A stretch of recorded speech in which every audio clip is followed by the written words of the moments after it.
শিশুরা যদি ছোটবেলা থেকে একজন মানবিক মানুষ হয়ে গড়ে ওঠে তাহলে আমরা একটি চমৎকার আগামী পাবো। কিন্তু আমাদের সেইটার জন্য আমাকে কি করতে হবে শিশুকে ভালো শিক্ষা দিতে হবে, ধর্মের শিক্ষা দিতে হবে, ভালো মানে ধর্মের ভালো দিকগুলো, তারপর মানবিকতা শেখাতে হবে, ইতিহাস ঐতিহ্য প্রসঙ্গে জানাতে হবে। শনিবার একটু কাস্টমারের আমরা হ্রাস পাচ্ছি। এখন তো রোজার মাস, যেহেতু দিনের বেলাটা মানুষ আসা কম, কিন্তু ইফতারের পর আমরা আরো কাস্টমার পাই, যার মানে মনোযোগে যে আকর্ষণটা কাজ করে সেই আকর্ষণটাকে যেন সে কাজে লাগায়, তাতে সে ভবিষ্যতে কিছু একটা করতে পারবে। যদি সে বইটা লিখতে চায় তাহলে তার অবশ্যই সেই জ্ঞান শক্তিটা থাকতে হবে, নিজের চিন্তাধারাকে আরো বিকশিত করতে হবে এবং সেটিকে কাজে লাগাতে হবে।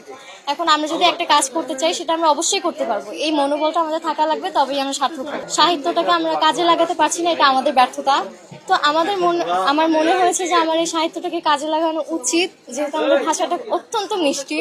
তো আমি এটা নিয়ে আমার মায়ের সাথে কথা বলি যে আমি একটা বই লিখতে চাই। অবশেষে আমার মা আমাকে অনুপ্রাণিত করে যে তুমি এই সাহিত্যটাকে কাজে লাগিয়ে বই লিখো, তারপরে প্রকাশ করা হবে। তো অবশেষে তা প্রকাশ করা হয়। শুক্রবারে বেশি জনসমাগম ছিল এবং আমাদের বেচাকেনা বেশি হয়েছে। তাছাড়া বিগত দিনগুলোতে আমাদের সেলস অনেক কমই ছিল, সেরকম ভালো বেচাকেনা হয়নি আসলে।